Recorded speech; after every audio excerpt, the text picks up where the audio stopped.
Mis hermanos amados, me alegra verlos. Vamos a seguir con nuestro estudio del libro de Primera de Corintios. Hace 8 días hicimos un paréntesis para hablar de Romanos 13, 1 al 6, que nos habla de la sujeción a las autoridades civiles. Creo que el tema era apropiado para lo que está sucediendo en nuestro país. Y hoy quiero que sigamos con nuestro tema acerca de la inmoralidad en la iglesia. ¿Qué hacer con el pecado y la inmoralidad en la iglesia? Y hemos visto varias cosas. La primera que vimos fue identificarlo, ¿sí? Señalarlo. Después estuvimos en otra enseñanza hablando de que debemos disciplinarlo. También la última enseñanza que vimos hace 15 días nos decía que debemos temerlo. Debemos temer el pecado en medio de la iglesia.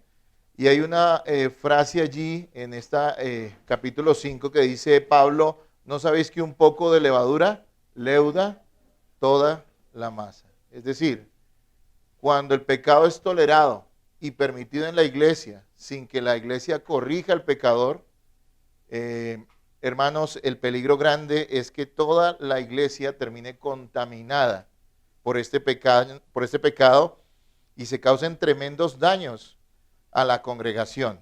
Entonces, debemos temer el pecado, ¿sí? En el sentido de que debemos estar advertidos, prevenidos. No debemos verlo como algo normal. Y por favor, nunca vea un pecado tolerado en medio de la iglesia como algo normal, ¿sí? Sino que todos en la iglesia, todos, porque esto no es una labor solo del pastor, debemos estar pendientes para no permitir que el pecado avance, que un pecador que está allí sin arrepentimiento continúe en su actitud siendo parte de la iglesia. Entonces, eso lo vimos así hace 15 días. Hay que tener cuidado, un poco de levadura leuda toda la masa. Debemos temer la contaminación y los daños que puede traer a la iglesia la tolerancia con un pecador endurecido. Hoy vamos a ampliar, viendo los últimos versículos de este capítulo, hoy vamos a ampliar el sentido de esa advertencia, el sentido de tener cuidado con la levadura en medio de la iglesia, ¿sí? Hoy vamos a hablar un poquito acerca del cuidado que debemos tener. Ampliaremos el sentido de esta advertencia para comprender el grado de separación que debemos tener con los creyentes endurecidos por el pecado. ¿Qué grado de separación debemos tener los creyentes con los demás creyentes que están en pecado, con los creyentes que estén en pecado en medio de la iglesia? Y les voy a pedir que vayamos a 1 Corintios capítulo 5. Todos deben traer Biblia. 1 Corintios capítulo 5. Vamos a leer del versículo 9 al 13 para ya ir finalizando este capítulo 5. ¿Lo tienen, hermanos? Dice la palabra: os he escrito por carta que no os juntéis con los fornicarios, no absolutamente con los fornicarios de este mundo, o con los ávaros, o con los ladrones, o con los idólatras, pues en tal caso os sería necesario salir del mundo. Más bien os escribí que no os juntéis con ninguno que, llamándose hermano, fuere fornicario, o ávaro, o idólatra, o maldiciente, o borracho, o ladrón. Con el tal ni aún comáis. Porque ¿qué razón tendría yo para juzgar a los que están afuera? ¿No juzgáis vosotros a los que están adentro? Porque a los que están afuera Dios juzgará. Quitad pues a ese perverso de entre vosotros. ¿Sí? Vamos a leer el versículo 11 en voz alta todos, por favor. Versículo 11, léanlo ahora.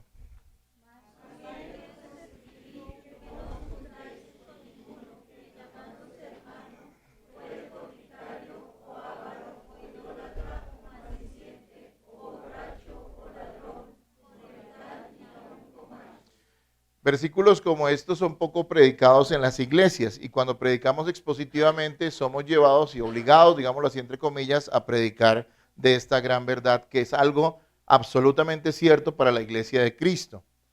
Acostumbramos ver los mandatos bíblicos como un buffet. ¿Usted ha ido alguna vez a algún buffet? ¿Sí? Ok. Los vemos como un buffet, ¿no? Entonces, en un buffet usted toma lo que le gusta y deja pasar lo que no le gusta. Y a veces sucede en nuestras vidas, en su propia vida, estoy seguro que también pasa así. Y de eso también debemos arrepentirnos. Tomamos los mandatos que nos gustan y desechamos los mandatos que no nos parecen. Pero eso es pecado porque todo es palabra de Dios. Todo lo que ha sido revelado es palabra de Dios y es necesario que lo conozcamos y es necesario que lo practiquemos y lo vivamos en la iglesia para honrar a Cristo nuestro Señor.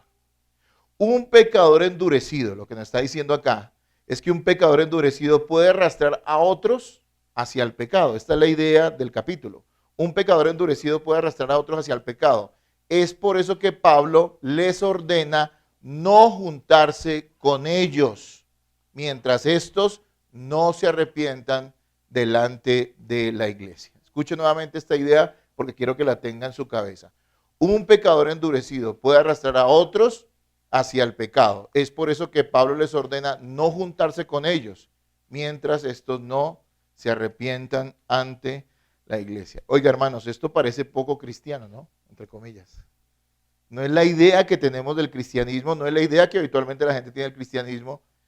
Y cuando hay que hacer este tipo de cosas en la iglesia, los primeros que a veces saltan son los mismos miembros de la congregación, que aducen cosas tan completamente desenfocadas como falta de amor, o que realmente hay que tener paciencia. Y claro, hay un proceso. A estas instancias no se llegan aceleradamente. Esto no es una cosa que se pueda tomar impulsivamente. Una decisión de excomunión de una persona de la iglesia no se toma a la carrera. Pero cuando llega el momento y hay la necesidad de hacerlo, toda la congregación necesita entender que esto está en las Escrituras y que de hecho lo que a veces la gente argumenta como una falta de amor hacia las personas termina siendo más bien una falta de amor hacia Cristo, de aquellos que quieren permitir que el pecador sin arrepentimiento permanezca cometiendo su pecado en medio de la congregación. Hermanos, sí, parece escandaloso y parece poco cristiano, pero es un mandato claro de las Escrituras y fue dado para todas las comunidades cristianas, ¿sí? El pecador que no se arrepiente, y sabemos que hay un proceso, ¿no? Personalmente hay que hablar primero con él, después hay que llevar testigos y hablar con él, y si esta persona no se arrepiente, hermano, muchas gracias. Si esta persona no se arrepiente, después de hablar con la iglesia en general, se debe expulsar de la congregación. Esto es algo que habitualmente, como les decía, no se habla en las iglesias, pero es completamente bíblico. Sí, nosotros debemos temer. Un poco de levadura leuda toda la masa. Debemos temer, pero hay una cosa, usted no puede menospreciar ni tomar en poco la capacidad que tiene un pecador endurecido de dañar y de contaminar a otros en medio de la iglesia. El rey David tuvo un hijo que se llamó Absalón. No sé si usted se acuerda de esa historia bíblica. Este era uno de los hijos más queridos de él. Absalón cometió un terrible pecado a causa de que una de sus hermanas fue violada, asesinó al violador. Por causa de eso, siendo hijo del rey, pues el papá David tuvo como cierta benevolencia con él, terminó desterrándolo, ¿sí? Cuando él regresa muchos años después, porque su padre le muestra misericordia y permite que él regrese nuevamente al reino, en vez de estar este hombre agradecido, ¿sí?, y humilde, él sigue siendo un pecador en su corazón y empieza a rebelarse contra su padre. Él ahora quería ser rey. Ya no le bastaba simplemente con haber recibido el perdón de parte de su padre, sino que él quería usurpar el trono que Dios le había dado a su padre. Y la forma en que él lo hace es muy parecida a lo que hacen los políticos hoy en día, ¿no es cierto? Ustedes ya han leído la historia, y si no, vaya y léala ya en 2 de Samuel, capítulo 15, y se dará cuenta que cuando la gente iba a buscar al rey y a sus jueces, los jueces del rey, para que les hicieran justicia, este hombre se paraba a la puerta y empezaba a endulzarle la oreja a la gente del pueblo, a decirle, no, el rey no comprende tu situación, él no te entiende, pero yo sí. Y cuando la gente se iba a inclinar ante él, porque era príncipe, él no dejaba que se inclinaba, sino los abrazaba, los besaba, ¿sí? Y decía, ¿quién me hiciera rey en Israel para que yo les hiciera justicia? Dice allí en 2 de Samuel, Y acontecía que cuando alguno se acercaba para inclinarse a él, él extendía la mano y lo tomaba y lo besaba. De esta manera hacía con todos los israelitas que venían al rey a juicio. Y así robaba Absalón el corazón de los de Israel. Y así robaba Absalón el corazón de los de Israel. ¿Qué hizo este hombre? Este hombre que estaba lleno de orgullo, lo que hizo fue contaminar al pueblo. ¿Y qué logró con eso? Armar una rebelión contra su padre. Logró incluso que David huyera, ¿sí? Temiera por su propia vida. Y este hombre alcanzó a entrar en palacio y mucha gente lo siguió, logró su objetivo, dividió la nación, pero bueno, Dios estaba con David y ahí sí no hay nada que hacer.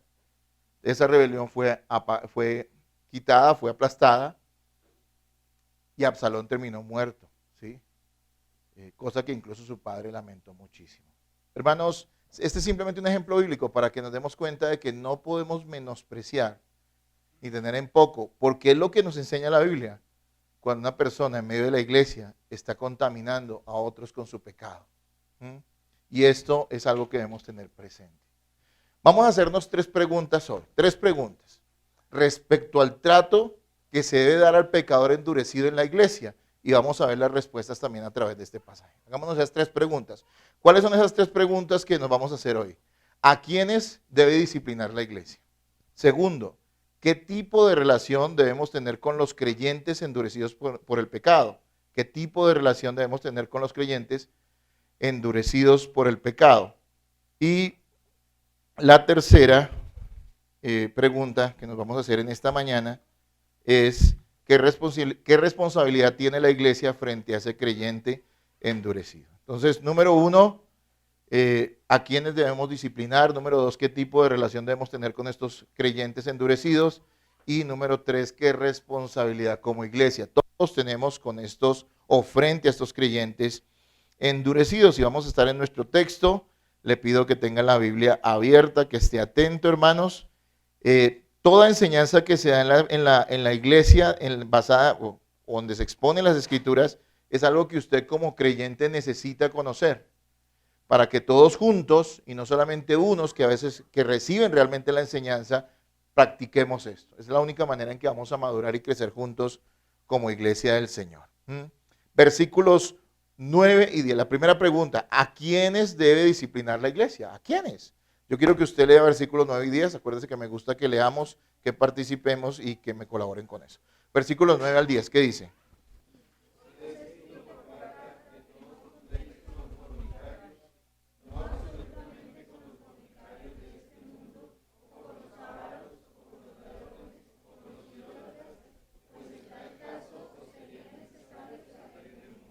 Muy bien.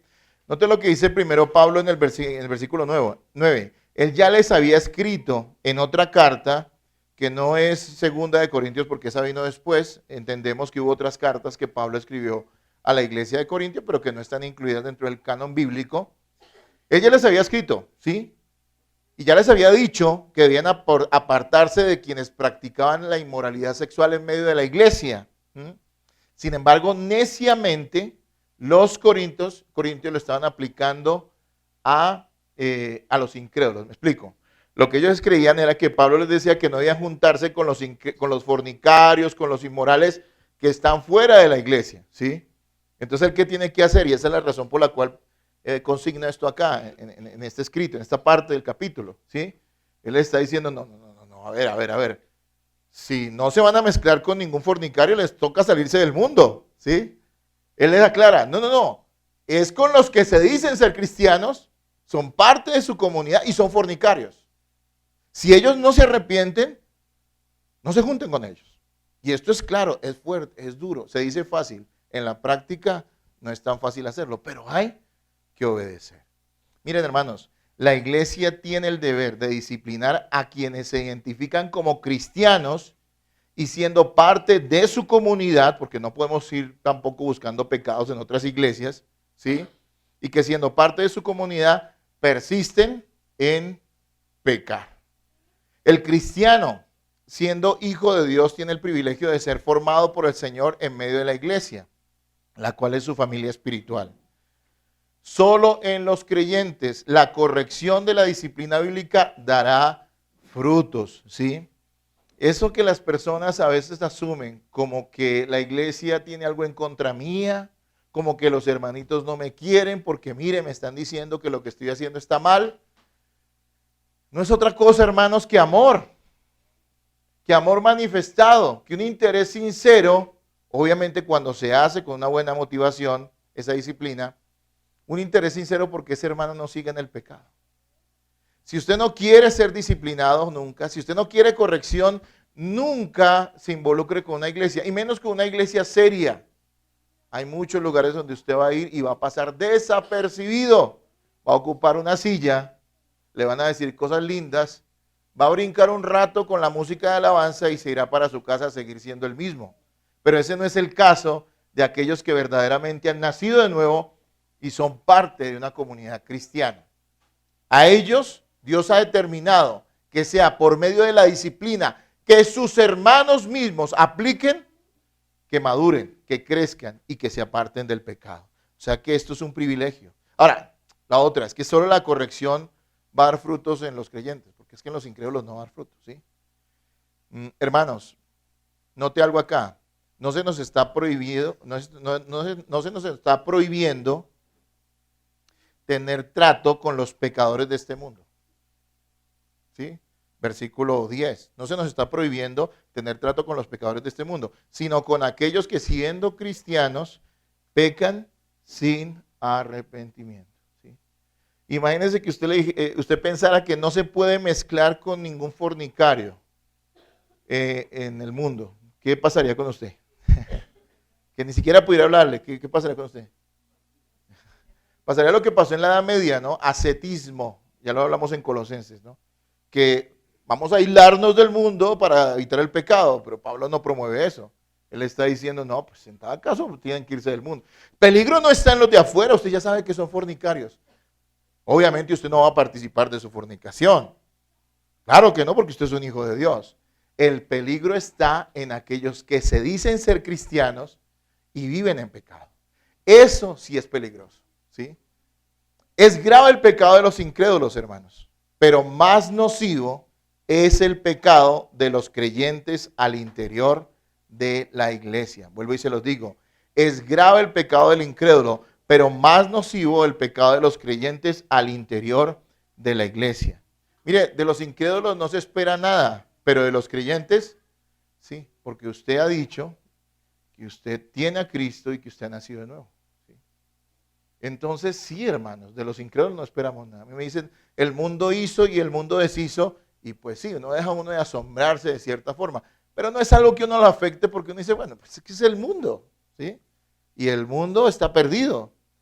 Pero cuando escuchamos de cristianos que andan en tremendos pecados sin arrepentirse, eso realmente es doloroso y muy nocivo para la misma congregación a la que esas personas pertenecen. El pecado de los incrédulos no nos puede contaminar, a menos que nos involucremos indebidamente con ellos. Claro, a mí el pecado de los incrédulos no me va a contaminar, a menos que realmente yo me involucre de una manera innecesaria con ellos, de una manera indebida más bien, ¿sí? Pero el pecado de los cristianos sí puede llegar a contaminarme, sí puede llegar a afectar mi vida espiritual. ¿Por qué, hermanos? Porque nosotros tenemos una unión espiritual como hijos de Dios, ¿sí? Estamos conectados. Entiéndame que este tipo de contaminación a la que me refiero no es una contaminación mística, que estoy diciendo que es que si un hermano pecó, algo pasó en mi alma, sino estoy diciendo que el mal ejemplo y las actitudes de esa persona van a contaminar el resto y las van a llevar a pecar de la misma manera o a pecar de maneras diferentes o peores incluso, ¿sí? Por eso es que hay que tener tanto cuidado con el pecado en medio de la congregación. Entonces, sí, que los incrédulos hagan y dejen de hacer, pues a mí no me afecta, pero que los creyentes, especialmente aquellos que son parte de mi comunidad a la cual pertenezco, estén caminando en pecado, realmente puede llegar a afectar gravemente mi vida y debería hacerlo, porque nosotros estamos unidos espiritualmente como hermanos, ¿sí? ¿Cuáles son las razones por las cuales nosotros no debemos disciplinar incrédulos, ¿no?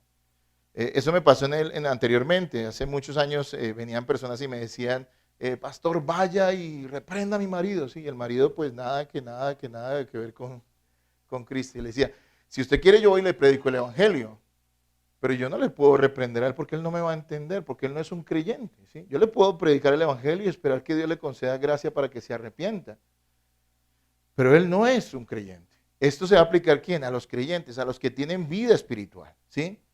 Voy a solamente mencionar dos. Hay más, pero les voy a mencionar dos en esta mañana. Razones por las cuales no debemos disciplinar incrédulos, sino más bien compartirles el evangelio a ellos. Primero, los incrédulos por su condición espiritual no pueden ser disciplinados, ya que la disciplina no tendría ningún efecto en ellos. ¿Sí? O sea, al estar muertos espiritualmente, no va a haber ningún efecto en el corazón de estas personas. ¿Sí? Es posible que cuando tú señales tu pecado, ellos puedan remorderse un poquito en su conciencia por lo que han hecho, pero realmente al no tener vida espiritual nada va a pasar. De fondo nada va a pasar. Entonces es tiempo perdido disciplinar incrédulos, ¿sí? Yo no les puedo hablar a los incrédulos como si fueran cristianos porque no lo son. ¿Qué va a generar en un incrédulo la disciplina? ¿Qué creen ustedes? La corrección bíblica. ¿Qué creen que generará? Rechazo y rebeldía. Ahí también es una de las cosas que a veces la disciplina al interior de la iglesia logra, y es a veces sacar a la luz quiénes son creyentes y quiénes no lo son. Hay personas a las cuales se les disciplina y lo reciben con tanto rechazo y desprecio, y causan ellos tanta orgullo y tanta soberbia y tanta rechazo, que uno tendría que empezar a dudar de que verdaderamente sean cristianos, aun cuando los hayamos reconocido de esa manera. Hermanos, en los creyentes la disciplina da fruto, en los incrédulos no. Por eso Pablo está diciendo, pues, no van a juzgar a los que están afuera, sino a los que están adentro. Pablo dice que los incrédulos recibirán juicio de parte de Dios, ¿sí? Él se encargará de ellos, pero Dios no condenará al cristiano. Es por eso que la iglesia debe juzgar a los cristianos. Versículos 12 y 13, vuélvanlo a leer mientras me tomo un sorbo de agua, hermanos. ¿Listo? 12 y 13, ahí del mismo.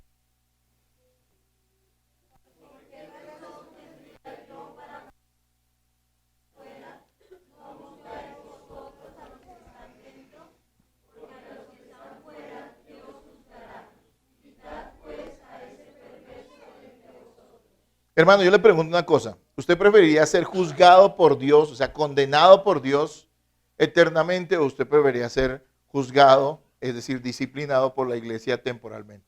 ¿Qué preferiría usted? Él está diciendo, mire, los incrédulos van a llevar del bulto, disculpe la expresión del siglo XXI, ¿no? Muy del verdad. Ellos van a llevar del bulto por su pecado. Dios los juzgará, no se preocupen por eso. Pero a los increyentes, como Dios no condena a sus hijos, Él ha encomendado a la iglesia disciplinarlos, corregirlos. Entonces, hermanos, no podemos tomar el lugar de Dios en el caso de los incrédulos, ¿sí? Emitiendo unos juicios que lo llevan aplicados con corrección, digámoslo así, a ellos, cuando verdaderamente pues ellos están perdidos y lo que necesitan es que Cristo los salve. Es mejor recibir reprensión aquí de parte de la iglesia, con todo lo que nos cueste. Qué bonito es cuando nos reprenden y nos duele el orgullo. Qué lindo es eso. ¿Saben por qué? Porque si usted logra sobreponerse a eso y reconocer su pecado, yo creo que Dios ha hecho una obra hermosa en su vida, grande. Pero cuando usted lo rechaza y busca excusas y justificaciones y no me entienden y yo no soy incomprendido,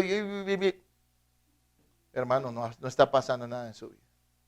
Bueno, qué bien que nosotros tengamos esa bendición de ser disciplinados como hijos de Dios. Entonces, ¿a quién se debe disciplinar en la iglesia? ¿La respuesta cuál es? A los creyentes. Y específicamente a los creyentes que son parte de nuestra congregación.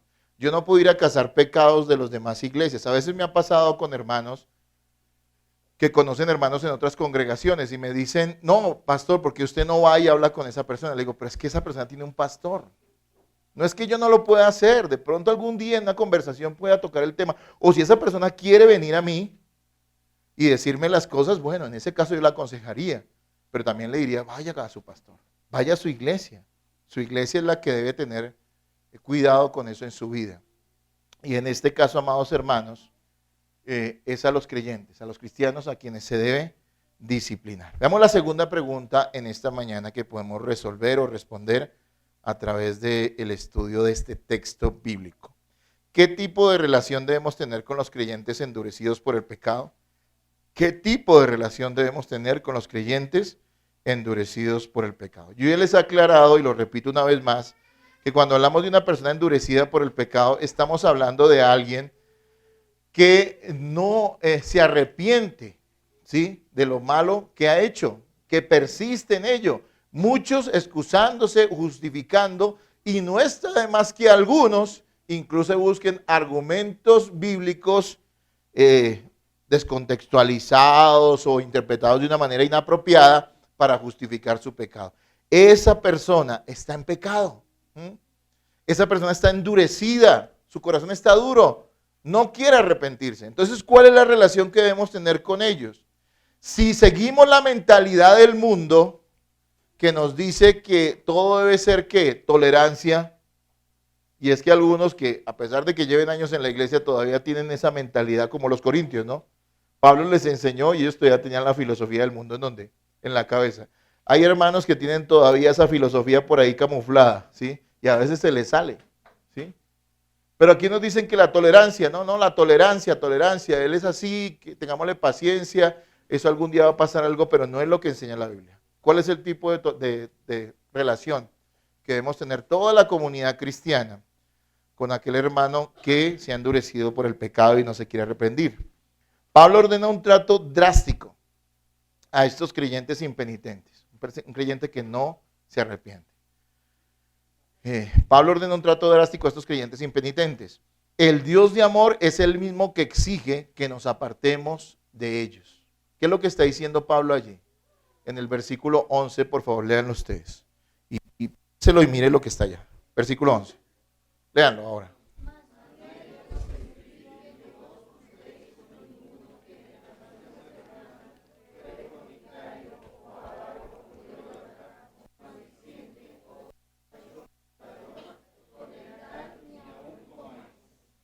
¿Es drástico o no? Yo creo que muchos quisieran sacar esto de la Biblia como otros pasajes o ignorarlo. No falta el genio que dice que esto es cultural. Porque siempre que quieren desconocer una enseñanza bíblica que hacen, no, eso fue cultural. No genios. Hermanos, no, Pablo está diciendo, no se quiere arrepentir, no se junte con él. ¿Y qué no es juntarse? Les voy a dar la respuesta. Del griego, del hebreo, de lo que quieran. No juntarse es no juntarse. ¿Sí?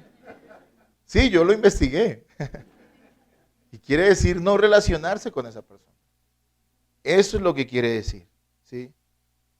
No involucrarnos con ellos, no juntarnos, no mezclarnos, no tener una relación cercana con esas personas. Y una cosa muy importante que yo le pido a la iglesia, que me ha tocado sufrir y vivir a lo largo de toda mi vida cristiana. No terminemos haciendo víctimas de aquellos que no lo son, por favor, porque terminamos victimizando a aquellos que se portan mal, como pasa en la sociedad, ¿no? Miren, vuelvo y toco el tema de lo que pasa ahorita en el país, ¿no? Alguien coge y destruye una estación de Transmilenio y no sé por qué razón termina siendo víctima. Hermanos amados, a veces pasa lo mismo en la iglesia. Las personas terminan victimizando, yéndose en contra de las autoridades. La autoridad que Dios dio a los pastores y la autoridad que Dios se dio a la misma congregación. Y se levantan y se identifican más con el pecador que con la congregación que por amor está llamando a ese pecador al arrepentimiento, incluso teniendo que excomulgarlo de ella. Nos está diciendo Pablo algo que es claro.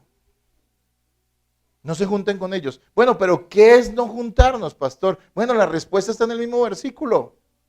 ¿Hasta qué punto? Dice, ni aún coman con ellos. Entonces alguien dice, no participen de la Santa Cena. No, allí no está hablando de la Santa Cena. Es obvio que quien está en pecado no va a participar de la Santa Cena. Aquí está hablando de comer. Y es que comer, especialmente en la cultura oriental, bueno, y todavía en nosotros, comer con alguien es muestra de comunión con esa persona. Usted nunca va a invitar a su casa a comer a una persona que no le caiga bien, ¿sí o no? Usted nunca va a invitar a una persona a comer con alguien que no quiera compartir, porque usted sabe que usted no lo está invitando para llenarle la barriguita, sino que usted lo está invitando porque quiere compartir un tiempo con esa persona. El significado es el mismo. Claro que en la cultura oriental era todavía más fuerte, más intenso. Aquí lo que está diciendo, no debemos intimar con esas personas que persistían en el pecado, no se quieren arrepentir así sean creyentes.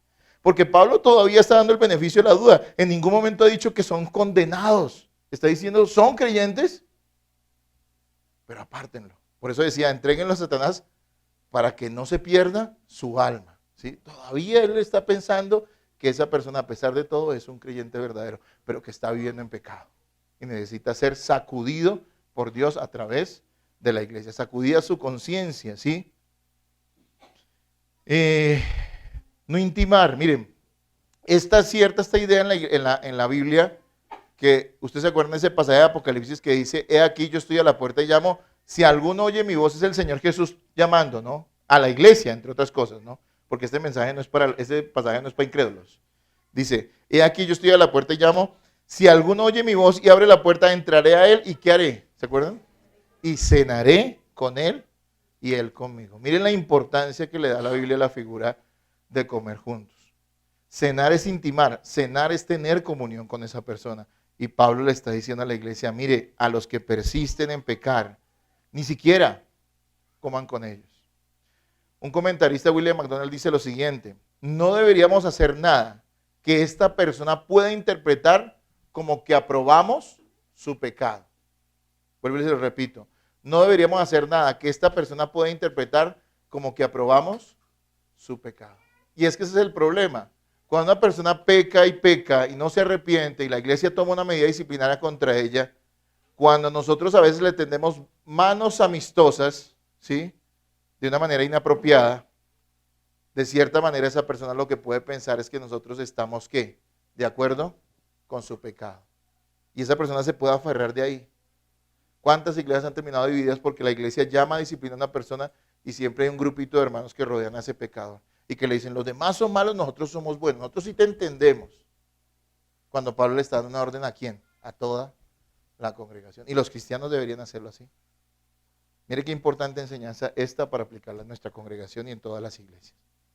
Ahora, la pregunta es, ¿qué tipo de relación debemos tener con los creyentes que están endurecidos por el pecado? Bueno, no juntarnos, no mezclarnos, no tener una relación cercana con ellos, ni siquiera comer con ellos, dice la Escritura, ¿sí?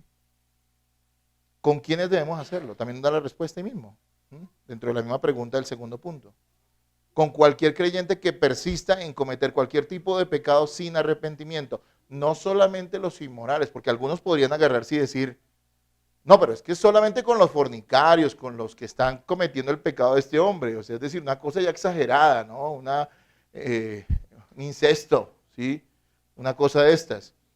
Pero Pablo da una lista y esa lista no pretende ser exhaustiva.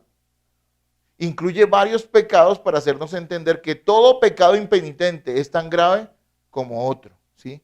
Y mira los pecados que menciona allí en el versículo 12. ¿Por qué no lo leen nuevamente, por favor? Perdón, 11, discúlpenme, 11. Vuelvan a leer.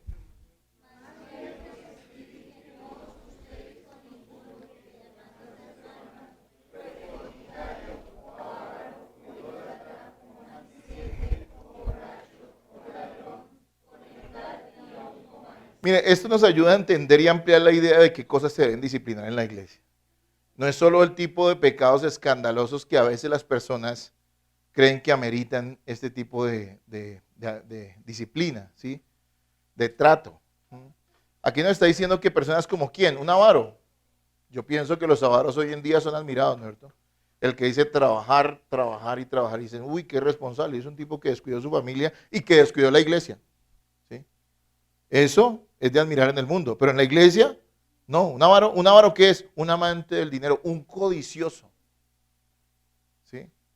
Y hay personas que no trabajan porque quieren sustentar a su familia, lo cual es normal y bueno, sino porque quieren ¿qué? Acumular, llenarse, crecer, seguir los parámetros de este mundo, ¿no? Que el éxito está en cuánto dinero tienes. Y dice, a ese avaro, ni aún coman con él, porque los va a contaminar. Habla de idólatras, personas que se apasionan por cualquier otra cosa que no sea Cristo. Sí, tenemos una lucha todos los cristianos con la idolatría, pero hay personas que definitivamente lo manifiestan abiertamente. Tiene un apasionamiento por cualquier cosa que no sea Cristo. Y aún así se dicen ser cristianos. Dice, con ellos ni aun comáis. Habla de los maldicientes. Alguien que habla mal, eso es un maldiciente. Un chismoso, un calumniador, una persona ofensiva con sus palabras. Con esa persona ni aún debemos comer. ¿Cuánto daño puede hacer una persona que usa mal su boca en medio de la iglesia, que hace comentarios, que chismea, que maldice? Esa persona también amerita disciplina en medio de la congregación. También habla de los borrachos, de los ladrones. Y miren, cuando pensamos en todo tipo de pecados, deberíamos también tener presente que esto incluye a todo miembro de la iglesia en esta condición. Es que lo técnico es bueno, es fácil decirlo, ¿no es cierto? Yo creo que una persona que está estudiando, por poner un ejemplo, se está preparando en la Fuerza Aérea para ser piloto y durante 2 años está tomando solo teoría y que la matemática y que la física y que el avión así, que estos son los componentes y que esto hay que hacer así. Eso es una cosa, pero otra cosa es cuando le toca subirse a un avión y empezar a andar a velocidades que incluso en ocasiones en ciertos aviones sobrepasan la velocidad del sonido, ¿no es cierto? Eso se dice fácil, pero eso es otra cosa, ¿sí? Eso no es para todo el mundo. Lo mismo pasa en la iglesia. Qué bonito y todos podemos decir amén a esto. Pero usted es consciente que aquí se está diciendo que este tipo de trato se le dará a gente que es miembro de la iglesia. Eso quiere decir que son personas queridas por nosotros. Que son personas con las cuales hemos comido, hemos compartido, hemos reído, hemos llorado. Son personas que han estado cercanas a nosotros, que nos han acompañado en momentos difíciles, pero que sin embargo, un día se entregaron al pecado. Se endurecieron. Y aún así la Biblia dice, hay que incluso no juntarse con ellas e incluso no comer con ellas. Eso es lo que hoy quiero que lo tengan en su cabeza, hermanos. Es que aquí no está hablando, es decir, si hay un desconocido, una persona que lleva una semana viniendo a la iglesia o un mes, y con el tal ni aún comáis, uy sí, ni aún comáis. Pero ¿qué de los miembros, de las personas que son parte de la iglesia, que están involucradas, que hemos aprendido a amar, que hemos aprendido a soportar, pero que un día se entregan al pecado? Porque a cualquiera le puede pasar, incluso al pastor. ¿Qué de eso? Hermanos, eso es una muestra de fe verdadera en Cristo, el poder hacer estas cosas, y de madurez espiritual. Veamos nuestra tercera pregunta. ¿Qué responsabilidad tiene la iglesia frente a ese creyente endurecido? ¿Cuál es nuestra responsabilidad, amados hermanos, frente a ese creyente endurecido? Por favor, lean ustedes versículos 12 y 13. Léanlo.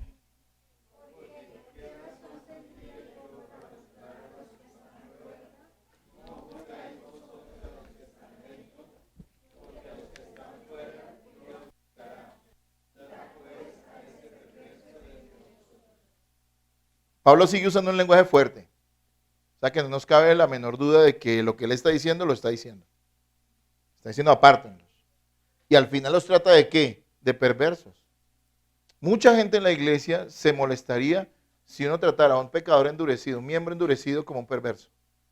Pero es que la palabra perverso viene de pervertido. Un pervertido es una persona que pervirtió, que cambió, que trastornó, que torció el camino, su conducta. La torció. Si es un creyente, hay un estándar bíblico que nos exige cómo comportarnos.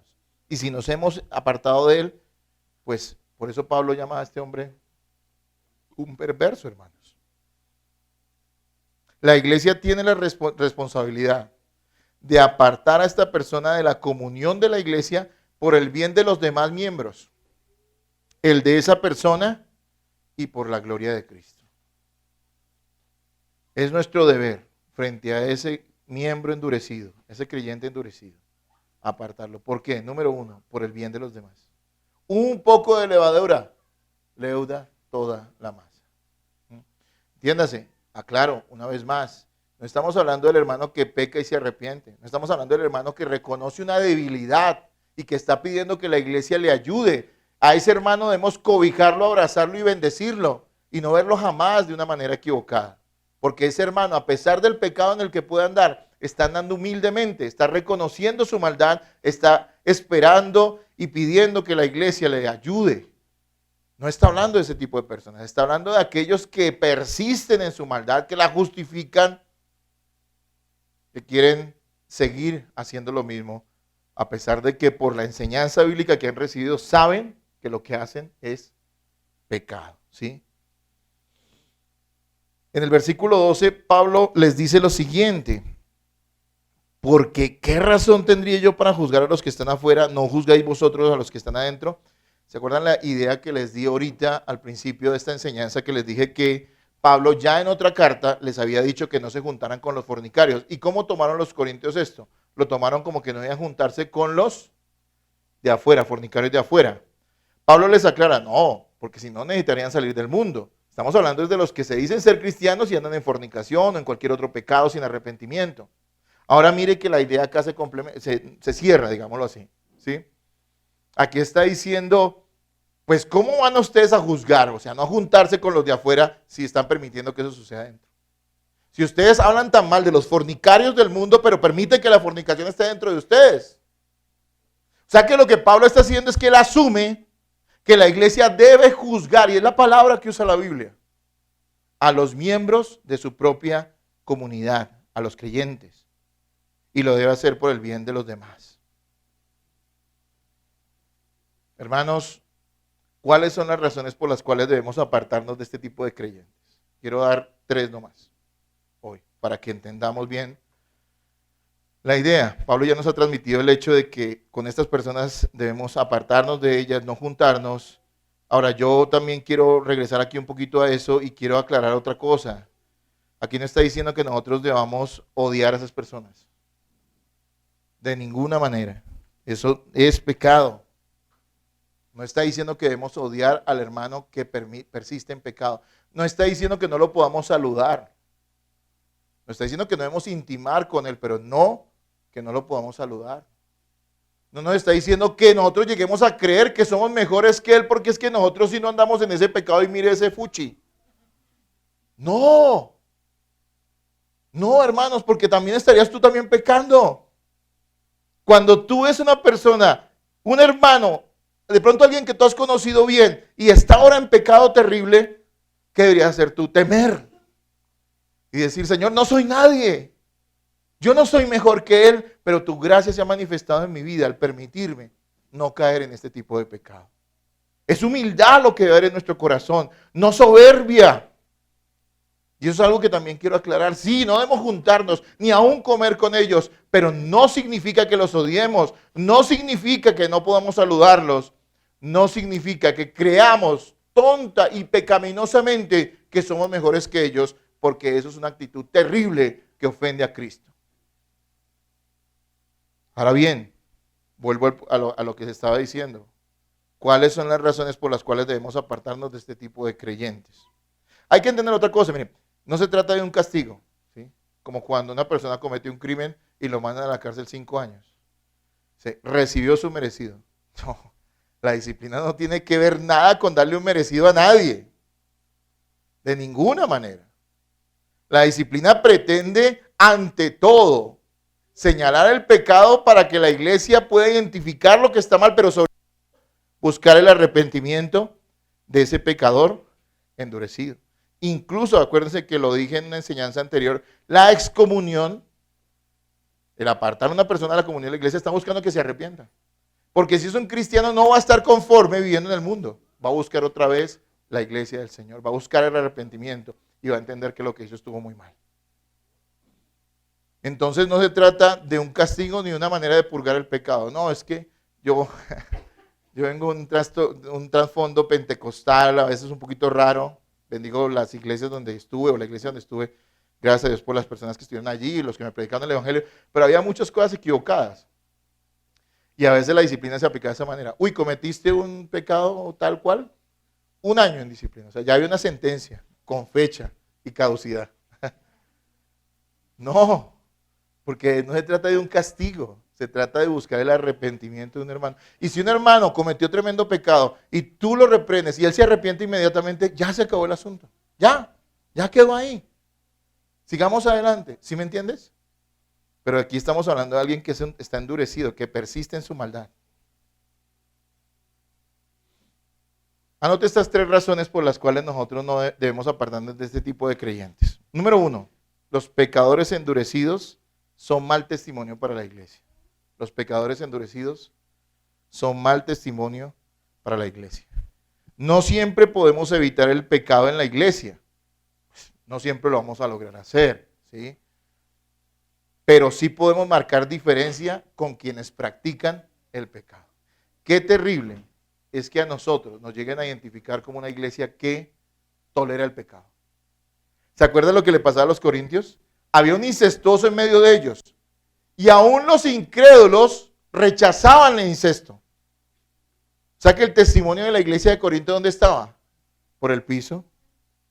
¿En qué ellos estaban honrando a Cristo si la gente del mundo decía, pero qué nos hablan ustedes si allá ustedes tienen un incestuoso metido y no le dicen nada? De hecho dice la Biblia que hasta se jactaban de eso. Seguramente creían que eran librepensadores, gente progresista, de avanzada, cristianos liberales, ¿sí? Y que eso era una gran cualidad. Hermanos, debemos apartarnos de estas personas porque estos pecadores endurecidos son mal testimonio para la iglesia. No siempre podemos evitar el pecado, pero sí marcar diferencia con quienes lo practican. Primera de Pedro 2:12 dice lo siguiente, yo se los leo. Manteniendo vuestra buena manera de vivir entre los gentiles, o sea, los incrédulos, para que en lo que murmuran de vosotros como de malhechores, glorifiquen a Dios en el día de la visitación, al considerar vuestras buenas obras. Miren, los incrédulos siempre hablarán mal de la iglesia, no les demos motivos. Esa es la idea. Los incrédulos siempre hablarán mal de la iglesia, no importa si la iglesia se porta bien o hace lo mejor, siempre van a hablar mal de la iglesia. Sí, porque ellos odian a Cristo y odian a la iglesia, pero no les demos motivos. Y cuando la iglesia, a mí me dicen, uy, pero es que en su iglesia tal cosa pasó, le digo, sí, pero es que yo no mandé a esas personas a pecar, les he enseñado lo contrario, lo que dice la escritura. Ahora, yo no puedo evitar que pequen, pero sí puedo marcar una diferencia con ellos y decir, la iglesia no está de acuerdo con lo que esa persona está haciendo e incluso le hemos pedido que sea parte de la congregación. Es comunión. Número 2. Pecadores endurecidos son un mal ejemplo para los demás creyentes. Los pecadores endurecidos en la iglesia son un mal ejemplo para los demás creyentes. Hermanos, desalientan a los demás, confunden a los inmaduros y son tropiezo a la fe de muchos. Siempre que hay una persona a la cual se le tolera una mala actitud, y en eso también, incluso en nuestra iglesia hemos pecado, ¿qué mensaje le está mandando a la gente más inmadura en la iglesia? O incluso algunos que relativamente tienen cierta madurez. Ah, pues como que eso es normal, como que eso está bien, como que esa actitud en el culto es normal. Como que hacer eso está bien, como que hablar de eso de otra persona está bien. Es un pésimo ejemplo. Y por eso nosotros tendríamos que apartarnos de esas personas. Mateo 18:7 dice lo siguiente. Hay del mundo por los tropiezos, porque es necesario que vengan tropiezos, pero hay de aquel hombre por quien viene el tropiezo. Y le recuerdo el contexto, es la disciplina. Jesús aquí le está hablando a sus discípulos y le está diciendo, tengan cuidado de no llegar a ser tropiezo a otros. ¿Cómo puede llegar uno a ser tropiezo? Entre otras formas, con su actitud, con su pecado, con su forma de tratar el pecado. Cualquiera puede reconocer que un creyente verdadero lucha con pecados. Y eso no sería un mal ejemplo. ¿Por qué? Porque podríamos reconocer, mire, tengo esta lucha, pero yo no estoy contento con esto. Me someto a la iglesia, me arrepiento, que Dios me ayude. Creo que eso es un buen ejemplo. Pero cuando la persona lo acepta y lo tolera, e incluso lo termina mostrando como una virtud, ¿qué termina haciendo con los demás creyentes? Siéndole mal ejemplo. Y ese es el tipo de contaminación a la que se refiere Pablo. Un poco de levadura leuda toda la masa. Pero voy a dar una tercera razón.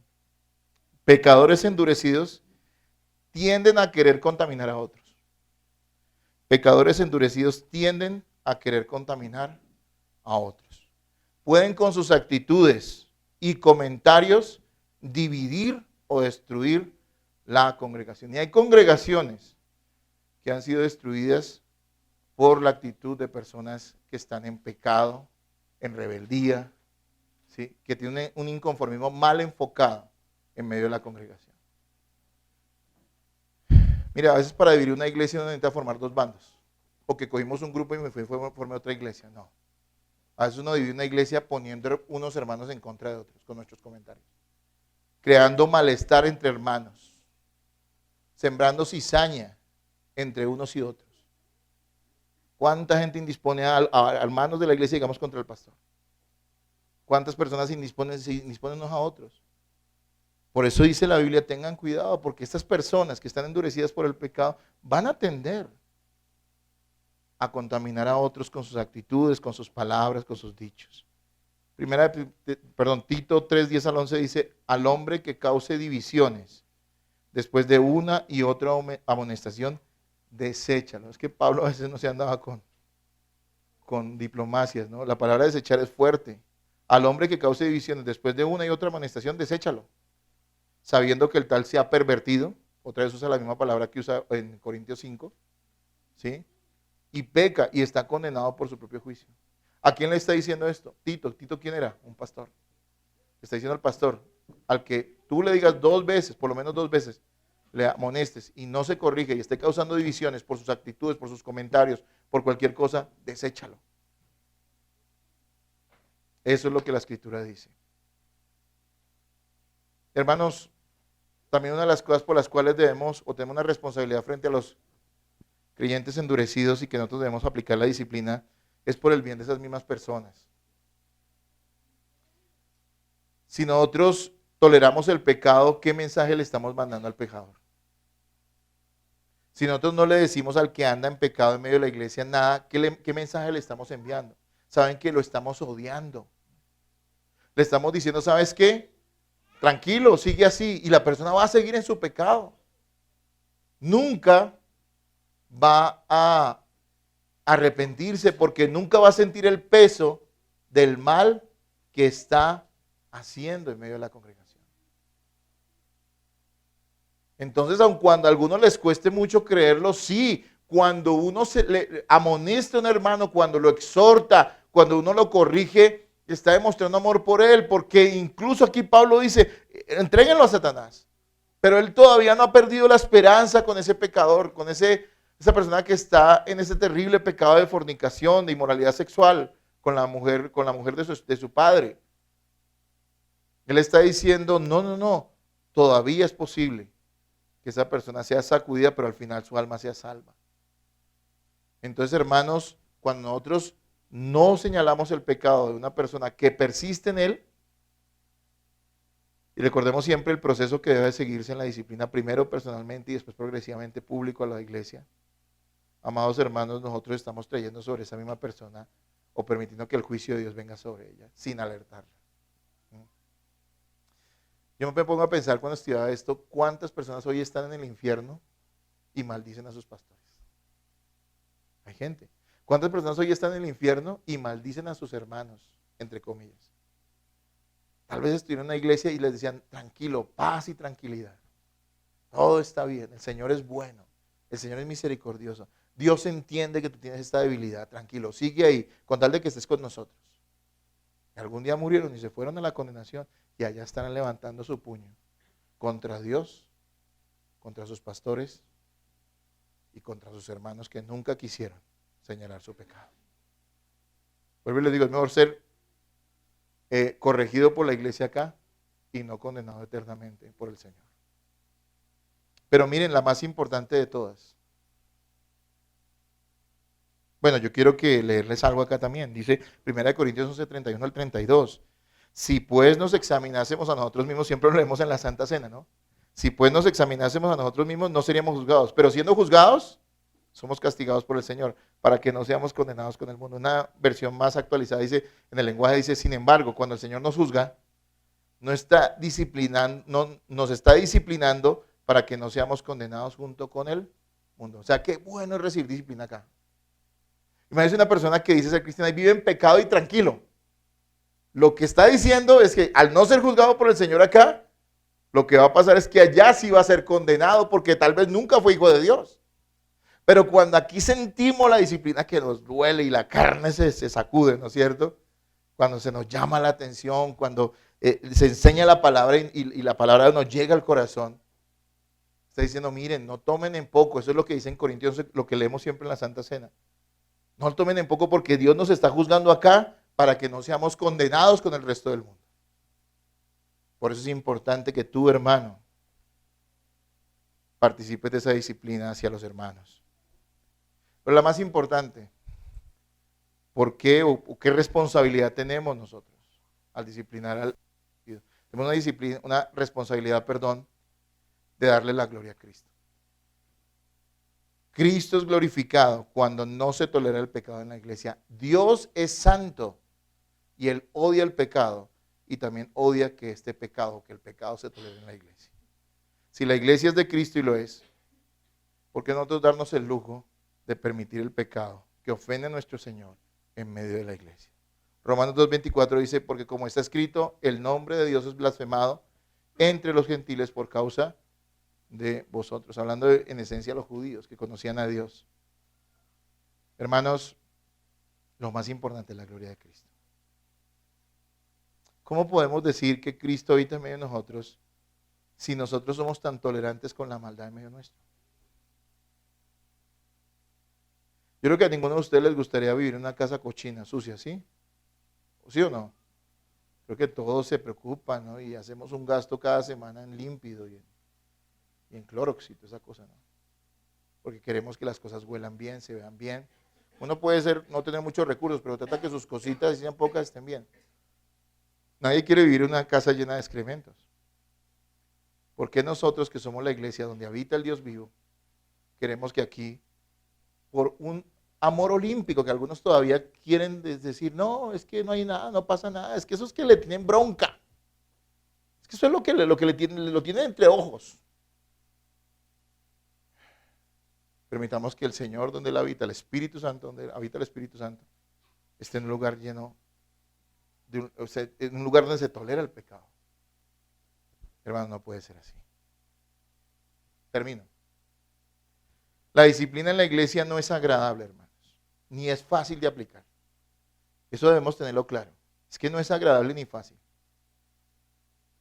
Pero es la forma en que Dios preserva de la maldad a una congregación y la lleva a la madurez. Es que no es fácil aplicar la disciplina.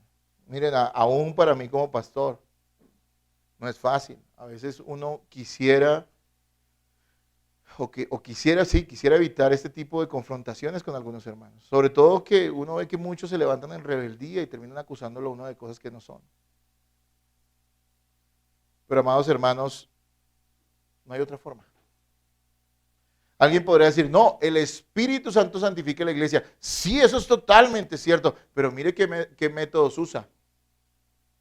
Sí, no nos vamos a librar. Qué fácil sería, ore por el hermano. Ese está en fornicación, pero ore por él. La Biblia no está diciendo ore. Sí, ore por todos, siempre. Usted no vaya y muéstrele que lo que está haciendo está mal. Es su deber. Si ese hermano va a ser santificado, usted tiene que hacerlo. Dios lo va a usar a usted o no va a usar a nadie. No va a venir un ángel del cielo y le va a decir en la noche, oh fornicario terrible, ¿sí? Arrepiéntete, ¿sí? No, va a usar a un hermano, va a usar su iglesia, va a usar su cuerpo, va a usar sus manos, que somos nosotros, para corregir al hermano que está en pecado. ¿Cuándo asumiremos esa responsabilidad, iglesia? ¿Cuándo maduraremos? ¿Cuándo dejaremos de tirarnos la pelota? ¿Cuándo estaremos dispuestos a evitar, a quedar bien con todo el mundo? El que quiera quedar bien con todo el mundo, que no siga a Cristo. Porque los cristianos somos amados por los hermanos, pero somos odiados por los que no lo son. ¿Se han dado cuenta? Lea la historia, lea la Biblia. Bienaventurados sois cuando os persigan, cuando digan contra vosotros toda clase de mal mintiendo, dice el Señor Jesús. Ya Él lo preveía, ya Él lo afirmaba. Tal vez si tú le caes bien a todo el mundo es porque algo está mal en tu vida. Y yo no estoy diciendo que usted sea antipático, ni grosero, ni nada de eso. Estoy diciendo, sea una persona amable. Vuestra amabilidad, dice Filipenses, sea conocida de todo el mundo. Pero eso no significa vender el evangelio. Si cada uno de ustedes, y me dirijo a la iglesia, y eso me incluye a mí, si cada uno de ustedes es temeroso e indiferente, corremos el riesgo de ser cómplices de las divisiones, la inmoralidad o el estancamiento que estas cosas o que este tipo de pecados trae a la iglesia. Hermanos, amemos nuestra congregación. ¿Saben que el que esta iglesia se pueda reunir cada domingo, así seamos un puñado pequeño de hermanos, es una muestra hermosa de la gracia de Dios? A cada uno de ustedes Dios los trajo a este lugar. Dios los ha bendecido en este sitio. A veces pareciera que algunos hermanos odian la congregación. Pareciera que la iglesia es su enemiga. Pero no puede ser así. ¿Y por qué lo digo? Porque somos indiferentes. Porque estamos hablando cosas que no son. Porque no estamos yendo al hermano para decirle, hermano, esto está mal y quiero que juntos trabajemos y lo corrijamos en el Señor. Hermanos, es fácil destruir. Es fácil destruir. Tú con una palabra mal dicha, con una actitud mal hecha, destruyes. Es fácil destruir. Pero qué difícil es edificar. La Biblia nos ha llamado a ser ¿qué? Edificadores. ¿Se acuerdan que lo vimos en un capítulo aquí en Corintios? Que edifiquemos nuestra fe. El fundamento es ¿quién? Cristo. Edifiquemos, no destruyamos, hermanos. Se los digo de todo corazón como pastor y persona que los conoce. Este mensaje es para todas las iglesias y es para nuestra iglesia en particular. Ojalá tengamos la madurez y la verdadera fe que nos lleve a demostrar que estamos dispuestos a separarnos del pecador, que no se arrepiente. Hermano, te pregunto una cosa ya para finalizar. ¿Podrías tú apartarte de un hermano que esté en esta condición? Piénsalo. No eres más bueno, ni eres más sabio que Dios. Ese es el problema del ser humano, que cree que es más bueno y más sabio que Dios. No, eso era antes, ahora hay técnica, ahora hay psicología, ahora hay terapia, ahora hay amor, una terapia de abrazos con el pecador endurecido. La Biblia dice, señálalo y apártalo, porque te va a contaminar y te va a hacer daño. Creemos a la palabra.